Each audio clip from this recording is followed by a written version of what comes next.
안녕하세요. 우리가 사는 세상이 참 잔혹하고 참 무서워진다라고 합니다. 이미 영끌족들이 답이 없다는데 언론 뉴스를 보면 여전히 별일 아닌 것처럼 괜찮은 것처럼 떠들어댑니다. 지금도 어떤 식으로든 꼬드겨서 더 부려먹고 더 이용해 먹으려고 하는 수작들이 많은 것 같은데요.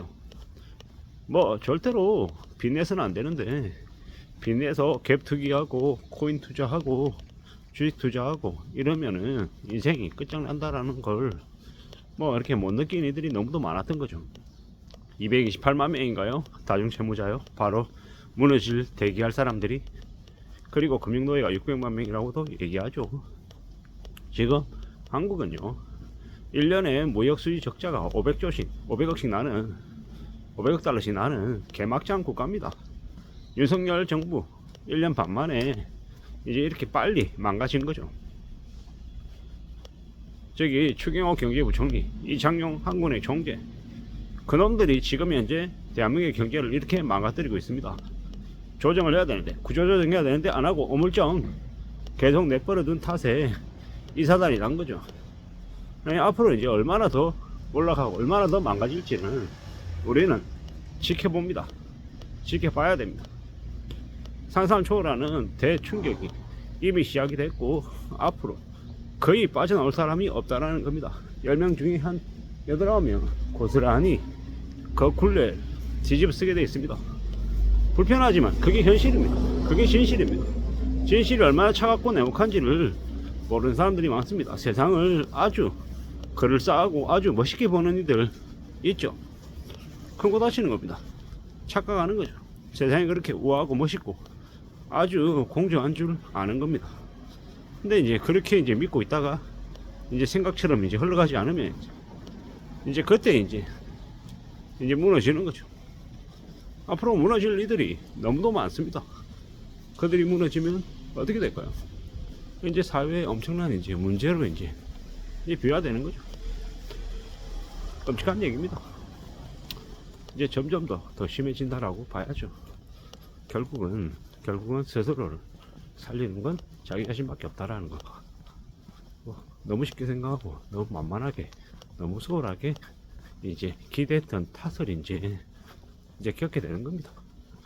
결국 자기 손으로 사인해서 자기가 노예가 된 겁니다. 그 노예를 벗어날 수 있다? 대부분 다 못 벗어난다라는 거죠. 3억 5천만 원의 전쟁이라고 하는 이승용 씨의 책이 있습니다. 수기죠, 수기. 3억 5천만 원 빚 갚겠다고 하루에 7가지, 8가지, 9가지 일을 했던 그 참 놀라운 일들이 그 책에 담겨 있습니다.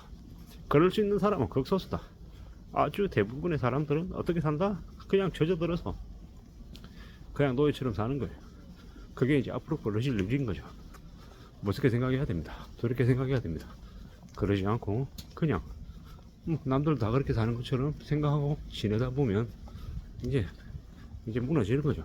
속수무책으로 지하로 아래로 계속 이제 추락하더라는 겁니다.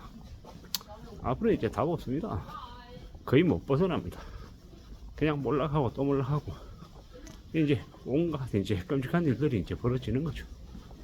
이 나라 일본이 왜 저렇게 지질 공상으로 사는지 우리는 여전히 못 느낍니다. 근데 이제 최근에 와서 이제 서서히 이제 알게 되는 거죠.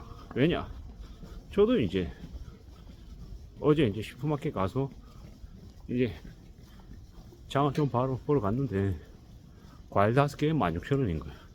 사과 한 개 3,000원이 넘는 거예요. 사과 한 개 한 3,300원인데 와 놀랍더라고요. 이제 걱정이 되더라고요. 몇 개 담지도 않았는데 35,000원. 애들 우유 사고 사과 사고 대파 사고 꼭 필요한 것들만 샀지 제가 쓸데없는 거 산 것도 아닌데 그냥 이제 물가가 사가더라고요. 돈이 없구나, 돈이 부족하다 이런 느낌들을 이제 뼈저리게 느끼는 거죠. 이거 어떻게 살아야 되지? 어떤 마음으로 지내야 되지? 점점 이제 그런 걱정들을 이제 하게 되는 거죠. 돈이 모자라니까, 돈이 부족하니까 그렇게 바뀌어가는 것 같습니다. 이제 돈이 부족하고 돈이 모자란데 금융권들은 서서히 대출을 줄여 나가고 있는 것 같습니다. 지금 언론 뉴스들을 이제 켜면 뭐 IMF 시즌수다 그러고 대비해야 된다고 하고 매우 위험하다고 하고 뭐 안 좋은 얘기들이 너무도 많이 나오고 있습니다. 뭐 자영업자들 대출, 자영업자들 부채, 저거 어떻게 하려나? 저 못 갚을 것 같은데, 감당이 안 될 것 같은데, 저걸 또 어떻게 누가 막아낼 수 있냐라는 거죠. 걱정이 꽤 많이 됩니다. 점점 더 심해지고 점점 더 참혹해지고 답이 없는데 뭐 그러다 보면 어떻게 되려나, 어떻게 되려나, 뭐 어떻게 되겠습니까? 저기 경희선 퀴즈 같은 그런 말도 안 되는, 이제 어려서부터 이제 몸을 파는 애들이 이제 나오는 거죠. 어리방창구라고 뭐 외어랭이 피 파는 사람 나오고 뭐 믿기 어려운 일들이 이제 계속 벌어지는 거죠. 우리의 부모 세대는 아침에 일어나면 가까운 이제 지인들에게 인사말이 식사하셨습니까? 밥 먹었냐라는 거죠. 밥을 굶는 사람이 너무 많아서 밥을 먹었냐가 인사말이었단 말이죠. 이제 앞으로 그렇게 바뀌는 거죠. 세 끼 먹는 사람이 두 끼 먹고 두 끼 먹는 사람이 한 끼 먹는 걸로 바뀌는 거죠. 왜? 그래야 돈 아낄 수 있으니까. 뭐 그렇게까지 해야 살아갈 수 있으니까. 씁쓸하지만 그게 불편한 현실이니까요. 세 끼를 두 끼로, 두 끼를 한 끼로 줄이는 밥을 이제 굶는 사람들이 늘어난다. 그게 이제 우리에게 알려주는 메시지가 뭐겠냐고요. 삶이 더 힘들다라는 거, 더 참혹하다라는 거, 더 정신 바짝 차리고 살아야 된다라는 걸 알려주는 겁니다. 이제 그런 시대에 사는데 술 마시고 담배 피우고 멍청멍청거리고 향을 즐기고 이러고 살면 어떻게 됩니까? 인생이 그냥 나락으로 떨어집니다. 평범한 사람들, 보통의 사람들이 뭐 술 담배 줄이고 술 담배 안 하고 착실하게 그냥 자기 일을 열심히 하고 해도 이제 불황이 이제 가까이 와 있음을 느끼는데, 뭐 게임하고 돈 쓰고 사치 부리고 멍청멍청거리고 이렇게 살면 답이 있겠냐고요. 답이 없을 것 같은 거죠. 참 이래저래 걱정이 많이 됩니다.